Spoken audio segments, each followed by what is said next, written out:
alaikum wa rahmatullahi wa barakatuh. By the grace of Almighty Allah, we are again back with our uh, 10th book reading session that's collaborated with Cafe X. I am Midhat Zafar on the behalf of SharedPen Official. Welcome cordially each one of you present here. There's this great saying that today a reader, tomorrow a leader. I would love to begin this session with some of the poetry that is quoted by Allama Iqbal that goes with Khudi ka sarre neha la ilaha illallah Khudi ka tego fasa la ilaha illallah ये दौर अपने बराहिम की तलाश में है सनम कदा है जहां la ilaha illallah. Now I'd like to welcome our voracious reader Asya ma'am. Assalamu alaikum, everybody, and yet we are back again with another session, another discussion, more learning, and more interaction.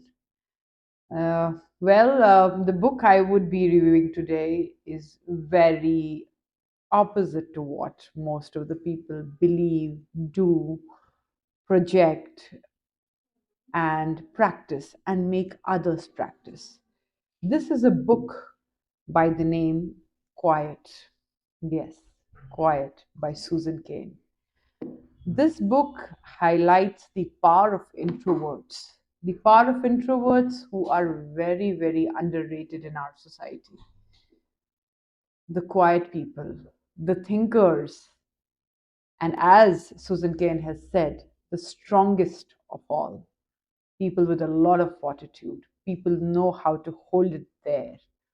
And then they express in the most beautiful forms, in the form of inventions, in the form of art, in the form of writing.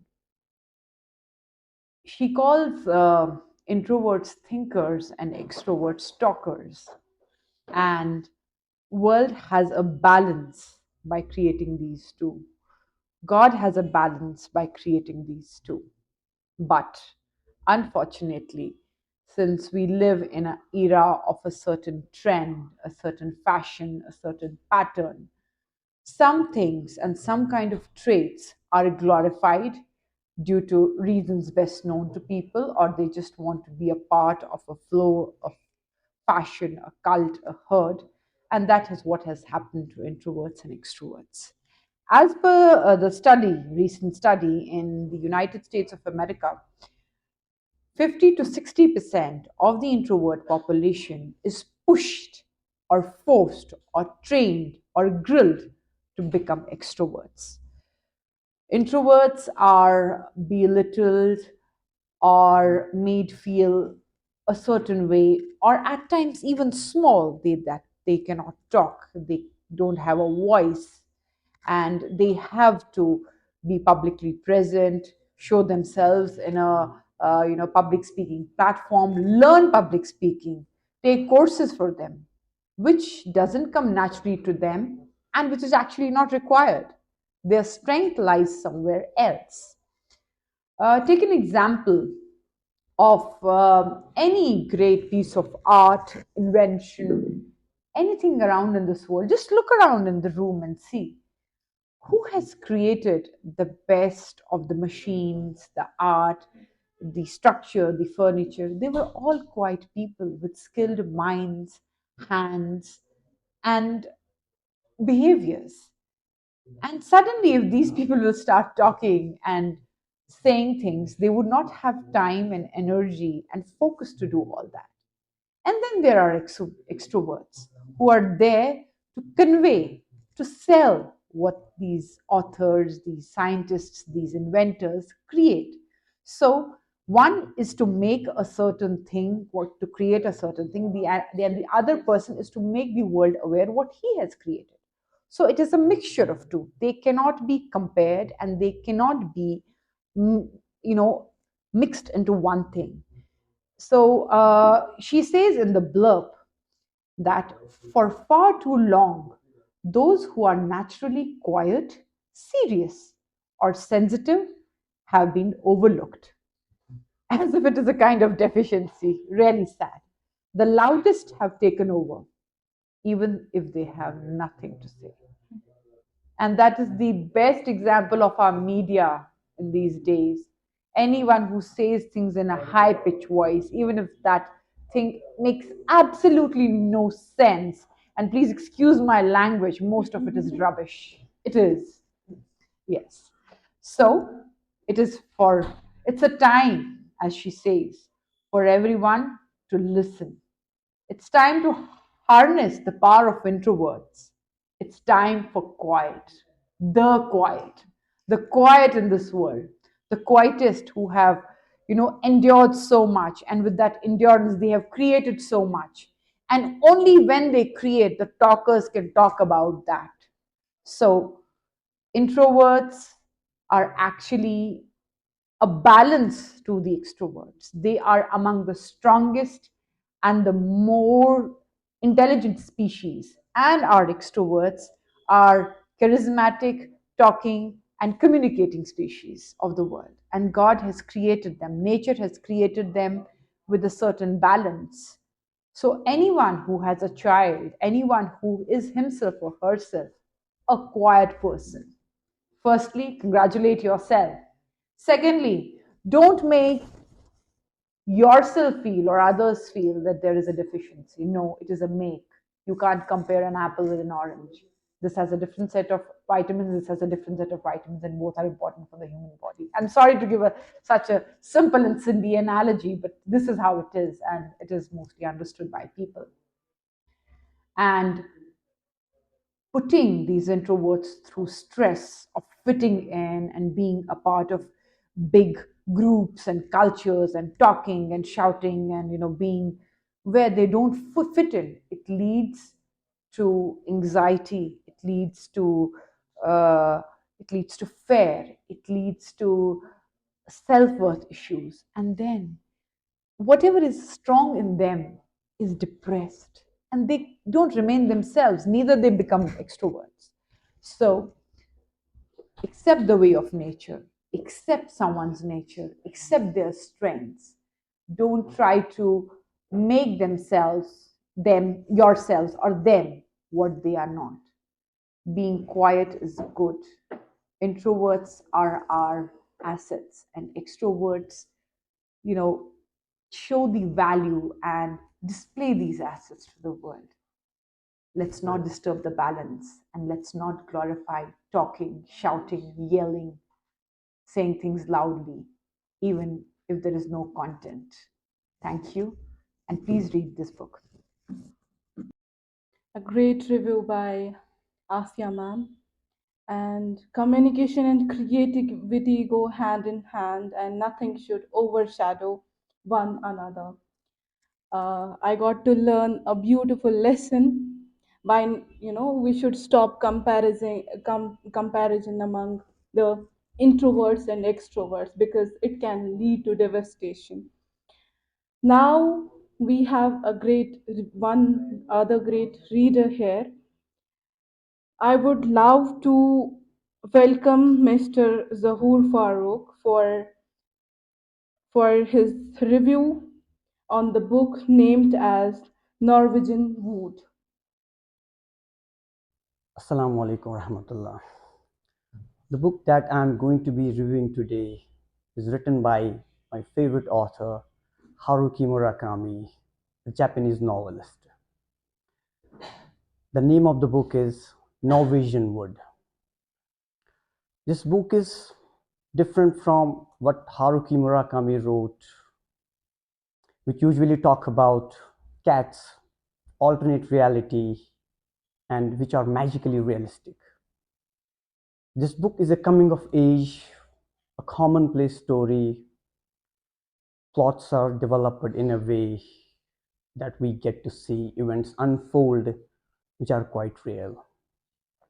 Norwegian Wood, set in Japan in the late 1960s years, starts off with Toru Watanabe, the protagonist and narrator of the novel, is a university student who is flying to Hamburg airport, Germany. Once the plane lands on the ground, the Beatles song Norwegian Wood begins to flow from the ceiling speakers, bringing painful memories to Toru Watanabe about a girl that he loved by the name of Naoko. Each memory, everything comes with vivid details, sending him through a shiver. Naoko was actually Kizuki's girlfriend who committed suicide, leaving Naoko completely shattered. And Kizuki was also Toru's best friend. While Naoko needed shoulder, Toru Watanabe devoted himself to helping her get out of the grief. But she was heartbroken. She fell apart to the point that her parents got her admitted into a sanatorium, a sort of mental hospital for the treatment, where she met this lady by the name of Rico, a piano player. She was her roommate, and she was also combating against depression. So Rico stood by Naoko all along and helped her get better and recover.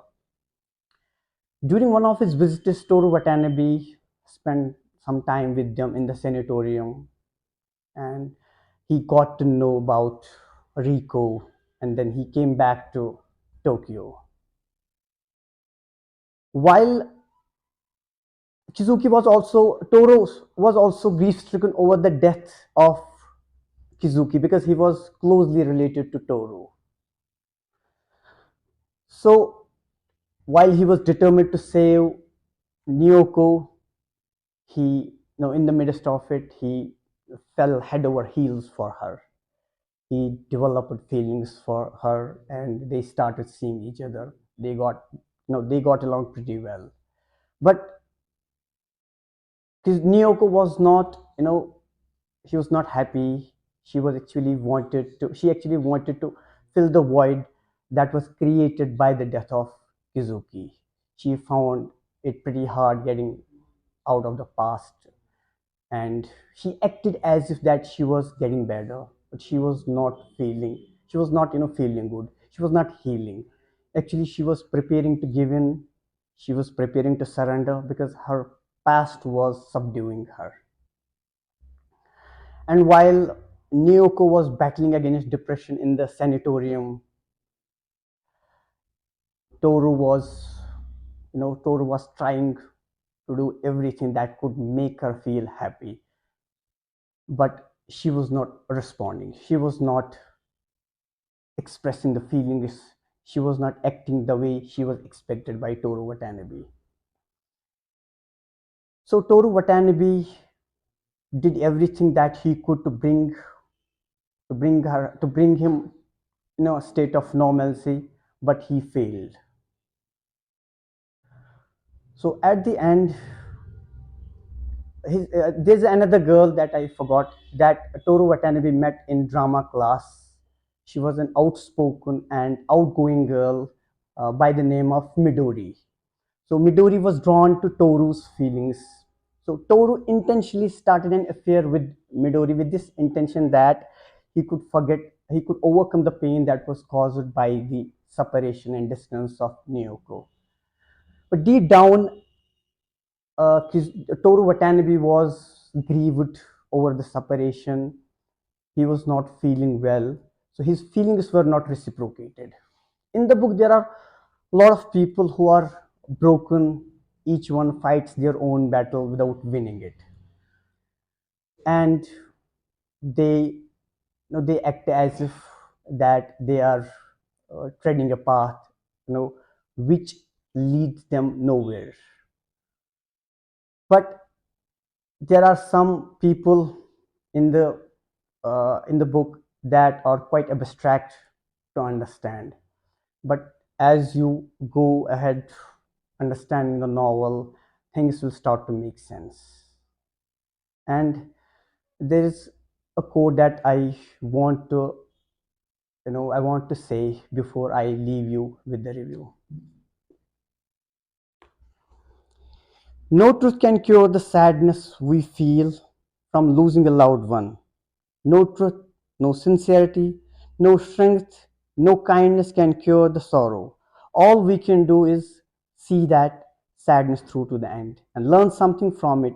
But what we learn will be of no help in facing the next sadness that comes to us without warning.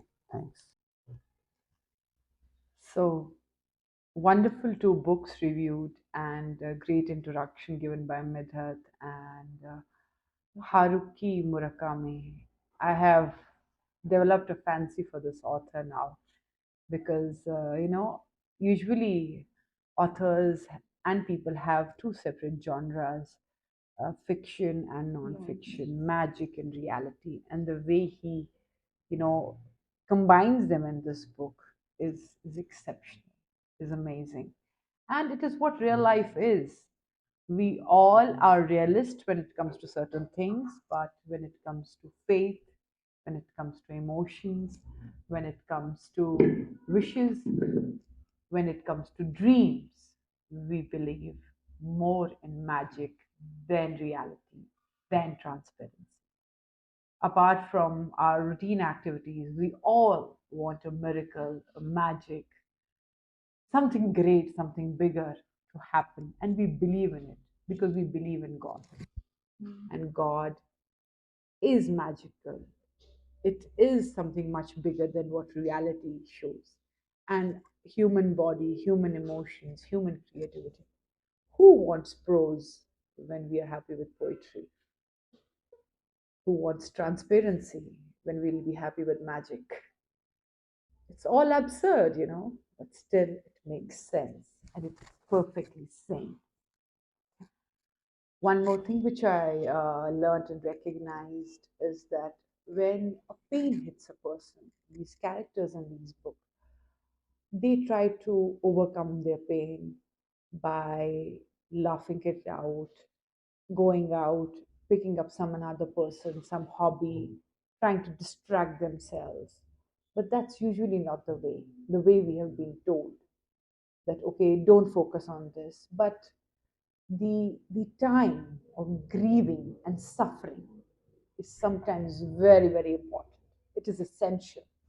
The best way to heal at times is to suffer and go through that suffering and not distract, because then you go through it when you go through it. So, yes, suffering is okay, grieving is okay. And don't belittle someone for if they are grieving, sulking, crying. It's a process, it's natural, and let them be. And then quiet once again, the power of introverts. Extroverts make life interesting, and introverts give a lot of sensibility and stability, and both are required for this world, for a human being to run, for the society to run, for families to run. So, to each its own. Let's have a more flexible, accepting, and healthier and flexible society, world, universe. And everything which can stretch, everything which can be flexible is healthy. So let's be healthy the way nature has created us. Thank you and see you next.